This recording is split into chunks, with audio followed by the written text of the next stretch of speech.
সবাই কেমন আছো? আশা করি সবাই খুবই ভালো আছো, আর আমিও খুব ভালো আছি।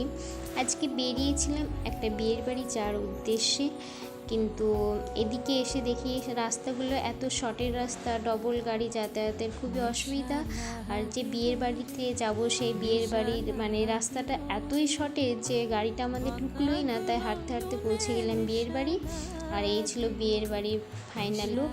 তারপরে আমরা ভিতরে ঢুকে গেলাম। ভিতরে ঢুকে দেখি মাথার উপরে যে ফুলগুলো আছে সেইগুলো খুব নড়াচড়া করছে। অতিরিক্ত গরমও ছিল, মেঘলা আবহাওয়াও ছিল, মানে দুটো একসঙ্গে মিশ হয়ে মানে কোনোটাই ভালো লাগছিল না। না মেঘলা আবহাওয়াটা ভালো লাগছিল, না গরম আবহাওয়াটা ভালো লাগছিল, মানে খুবই বিরক্ত লাগছিলো, বিচ্ছিরি লাগছিলো।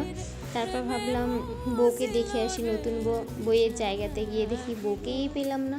আর এই যে ইনি মহাশয় বারবার আমার ভিডিওর সামনে চলে আসে, কেন জানি না। যেই আমি ক্যামেরাটা অন করে যাচ্ছি দেখো আবার ঠিক সামনে চলে আসবে।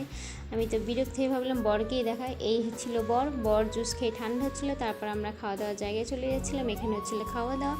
আর ভিতরে গিয়ে প্যান্ডেলের লুকটা তোমাদেরকে দেখো হালকা পাতলাভাবে দেখিয়ে দিয়েছি, পরে অনেক ভালো করে দেখাবো। তো বসে পড়লাম, এই ছিল আমাদের পরের মুখটা কিন্তু এখনও দেখাতে পারিনি না। তো দেখো চেয়ারে গিয়ে বসে গেলাম। চেয়ারে বসার সঙ্গে সঙ্গে লুচি দিয়ে গিয়েছিলো, ডালপুরি যেটাকে বলে, ডালের মানে পুরের ভিতর ডাল দিয়ে একটা লুচি বেলাকে আমরা বলি ডালপুরি। আর চিকেন কষা, আর এটা মাংস কলিজা দিয়ে একটা ডাল রান্না, আর ওখানে ছিল মিহিদানা। আর শেষ পাতে দিয়েছিল গোলাপ জামুন। খাওয়া দাওয়ার করে পরে বিয়ের বাড়িতে এত ভিড় ছিল, তো পাশের বাড়িতে একটা যাচ্ছিলাম।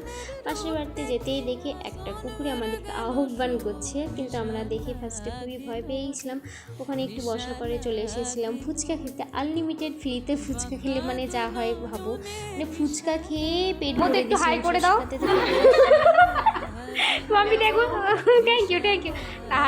তারপরেও এসে দেখি এখানে সব ফুচকা খাওয়া দাওয়া করছে।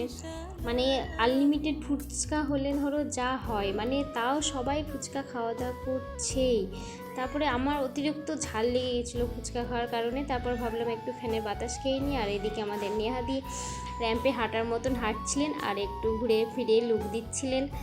কি আর করবে বিয়ের বাড়িতে কাজ না থাকলে। এই ছিল আমাদের নেহাদির লুক, আর এই ছিল আমার বিয়ের বাড়ির লুক। খুব হালকা পাতলার মধ্যে সেরেছিলাম অতিরিক্ত গরম থাকার কারণে। তাতে বসে পড়েছিলাম জলের বোতল, টিস্যু, থালা। তারপরে পড়ে গিয়েছিল স্যালাড, ভেজিটেবল চপ, আলুর চিপস, তারপরে পোলাও।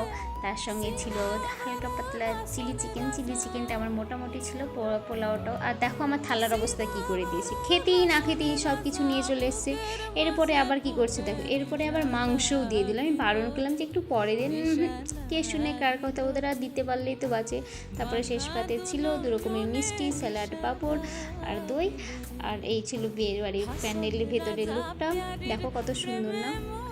তারপরে বিয়ের বাড়ি থেকে বেরিয়ে দেখি ওরে বাবারে ফুচকার মানে এত লাইন, মানে কেউ ভাত খাবে না ধরো।